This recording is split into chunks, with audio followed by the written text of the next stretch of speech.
Welcome to This Explainer. Today, we're digging into a historical survival story that honestly reads straight out of a gritty post-apocalyptic thriller. Based on the brilliant structural analysis by Dr. Rahul Karat, we're looking at a fascinating, and I'd say often overlooked, chapter of medieval Indian history, the Sayyid dynasty. Now, this isn't your typical story of a grand, expanding, glorious empire. No, not at all. This is an absolute masterclass in crisis management, showing us exactly how a state tries to just survive when everything around it has already burned to the ground. Seriously, think about this for a second. How do you rule an empire that has already been utterly destroyed? To even understand the Sayyids, we first have to understand the sheer catastrophe that created them. Back in December 1398, the Turco-Mongol conqueror Timur, you might know him as Tamerlane, crossed the Indus and completely sacked Delhi. And when I say sacked, I mean he left behind a literal wasteland. Tens of thousands of people were massacred, vast quantities of gold, silver, and the city's absolute finest artisans were hauled all the way away to Central Asia. So when Timur finally packed up and left in 1399, he didn't leave behind a functioning government, right? He left behind a massive echoing vacuum. Okay, let's dive into this because the contrast between their past and their present was just staggering. Before 1398, the Delhi Sultanate under the Khaljis and early Tughlaqs was wealthy. We're talking massive imperial reach and highly professional standing armies. But post-1398, the Sayyids inherited a bankrupt, shrunken regional principality. Entire provinces like Malwa, Gujarat, and Bengal had basically said, yeah, we're out, and broken away. The royal treasury was completely empty. The provincial nobles who stuck around were rebellious and practically running the show themselves. So the Sayyids didn't inherit an empire, they inherited its wreckage. So stepping right into this wreckage in 1414 is a guy named Khizr Khan. He was a former Timurid vassal governor of Multan, but he had a huge problem. He completely lacked the conventional military might and the massive wealth of earlier sultans. So what do you do in that situation? Well, you lean on a totally different kind of authority. The term Sayyid actually denotes descent from the Prophet Muhammad's own family. Now, modern historians definitely debate the genealogical accuracy of his specific claim, but politically, it was a genius move. It gave Khizr Khan this desperately needed aura of religious legitimacy, basically acting as a substitute for the military dominance he simply didn't have. And this brilliantly illustrates our cast of characters. We essentially have 4 crisis managers who managed to keep this fractured, debt-ridden state limping along for 37 years. We've got Khizr Khan, the ultimate pragmatist, then Mubarak Shah, who actually saw the dynasty's brief peak before meeting a really tragic end. After him is Muhammad Shah, who made a pretty massive tactical error. And finally, Alam Shah, who just gave up. Let's see exactly how this whole timeline played out. Section 1, the wreckage and the pragmatist. Let's look at Khizr Khan's survival strategy. When Khizr Khan marched on a totally devastated Delhi in May 1414 to establish the Sayyid dynasty, his approach was incredibly unique. Notice what's missing here: the title of Sultan. Khizr Khan actually never claimed it. He was painfully aware of how weak his position was, and honestly, more importantly, he was terrified of provoking another invasion from Timur's heirs. So he practiced what we might call strategic humility. He used super modest titles like Rayati Allah, which means sublime banner. Even crazier, he continued to mint coins in the names of dead Tughlaq rulers. And he even had the Friday prayers read in the name of Timur's son, Shah Rukh. He literally swallowed his pride just to ensure his dynasty's survival. But look, being humble definitely didn't mean he just sat around doing nothing. He was continuously engaged in military campaigns, battling Khokar tribes in the Punjab, fighting rebellious zamindars in Etawah and the Doab. But here is the absolutely crucial distinction we need to make. These weren't glorious campaigns of territorial conquest. The Sayyids just didn't have the manpower for that.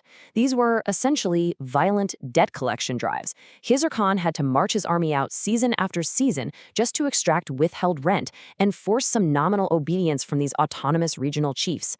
It was a grueling, super unglamorous struggle just to keep the lights on in Delhi. Moving right along to Section 2, peak power and sudden betrayal. This is the reign of Mubarak Shah. So, in 1421, his son, Mubarak Shah, takes over, and this brings a really brief flash of Sayyid confidence. Mubarak Shah was actually the very first in the dynasty to boldly strike coins in his own name. He was arguably the most militarily capable of all the Sayyid rulers, and he managed a truly grueling multi-front war. On one side, he managed to hold off the mighty Sharqi Sultanate of Jaunpur, which at the time was the most powerful successor state in the eastern Gangetic plain. On the other side, he successfully contained a massive threat from the formidable Punjabi Kokar chieftain Josret. So he defended the state brilliantly against these huge external threats. But here's the catch with the Sayyid state. The real danger wasn't actually on the battlefield. It was lurking right inside the royal court. Which leads us to this incredibly tragic irony.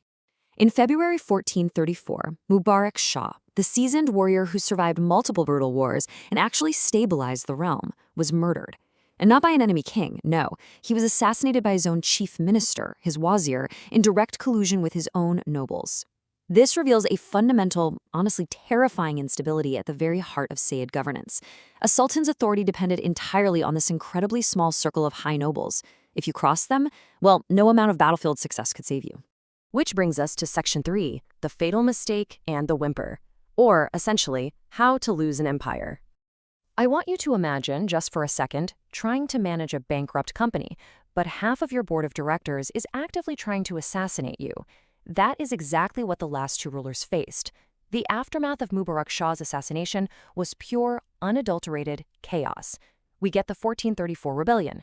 The assassin, Sarwar ul-Mulk, tries to control the new sultan, Muhammad Shah, basically using him as a puppet. Well, this sparks a massive noble rebellion led by a guy named Kamal ul-Mulk.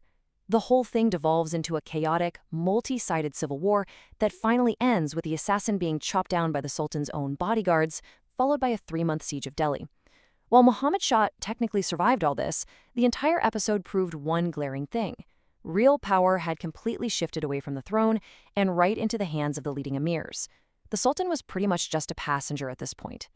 So, the crucial point is what happens next. Muhammad Shah is incredibly weak, and those Sharqi forces from Jaunpur are marching on Delhi yet again. In an absolute panic, Muhammad Shah makes a fateful decision. He invites a rising Afghan chief from the Punjab, named Bahlul Lodi, to come save Delhi.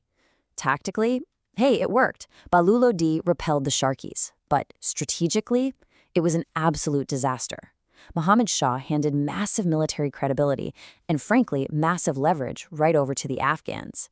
He basically invited the wolf into the henhouse just to chase away a fox. And from there, the dissolution is just rapid. Let's look at the timeline. After that assassination in 1434, things just spiral out of control. Muhammad Shah dies weak in 1445. Then his son, Alam Shah, who is pretty much universally recognized as the least capable ruler of the bunch, takes over. By 1448, Alam Shah is so completely exhausted by the court intrigue and honestly his own inability to rule that he literally just packs up his bags and abandons Delhi for his country estate in Badan. And then right on cue, in 1451, Bahlul Lodi, the very man they invited in, officially takes over. And look at how the whole thing ends. Not with a dramatic, blood-soaked siege of the capital, not with some glorious last stand. It ends with a bizarre, totally quiet administrative handover. Alam Shah's own wazir, Hamid Khan, literally just invites Bahlul Lodi into the city. Meanwhile, Alam Shah, who's just chilling at his estate in Badon, formally acknowledges the transfer of power and lives out the rest of his days in quiet retirement. He actually outlives his own dynasty by decades. The actual substance of Sayyid sovereignty had completely evaporated way before the formal title ever did. Okay, Section 4, the autopsy. Let's look at some key lessons in institutional survival. So how do we make sense of all this? Let's do a really quick autopsy on exactly why this dynasty collapsed, breaking it down into 4 steps of structural decline. Step 1, inherited devastation. We can't forget they were dealt an impossible, hopelessly debt-ridden hand right from day one thanks to Timur's invasion. Step 2, legitimacy issues. Relying solely on religious lineage without any real military backing basically made provincial nobles view obedience as totally optional. Step 3, court instability. The constant factional betrayals and backstabbing meant even a great ruler like Mubarak Shah couldn't build lasting institutions. And finally, Step 4, multi-front wars. Trying to fight the Sharqis, the Khakars, and all those rebellious locals with a completely empty treasury, it was just completely unsustainable. Now, what's really interesting about this is how we can completely reframe their legacy. Yes, for sure, the Sayyids represent a massive dip in power between the incredibly wealthy Tughlaqs and the eventually recovering Lodis. But they were a necessary, if unglamorous, institutional bridge. Think about it. By simply surviving in Delhi for 37 years, they preserved the very idea of the Delhi Sultanate. They kept the ceremonial and institutional framework on life support so that when the Lodis and eventually the mighty Mughals arrived, they actually had a foundation to build upon rather than having to start from absolute scratch. And they actually did leave a physical mark behind too. Despite their complete financial ruin, their architectural legacy is genuinely significant. They pioneered this gorgeous octagonal tomb plan, which you can still see beautifully preserved today if you visit Mubarak Shah's tomb in the Lodi Gardens in Delhi. This specific architectural idiom directly influenced the grand Indo-Islamic funerary architecture of the Lodi era and well beyond. So even in stone, they served as this essential transitional bridge. Which leaves us with this final thought. It is so incredibly easy to look back at the Sayyid dynasty as just a 37-year failure, a dim little interlude of weakness. But honestly, think about what they faced. Total bankruptcy, really powerful enemies on all sides, and a hyper-treacherous court. Under those impossible, essentially post-apocalyptic conditions, is holding a fractured state together for almost 4 decades of failure? Or is it actually a masterclass in institutional survival? It really makes you wonder, how well would any of us do if we were handed the keys to a completely burning building and told to somehow keep the fire going? Thank you so much for joining me on this explainer. Keep asking questions, and I'll catch you next time.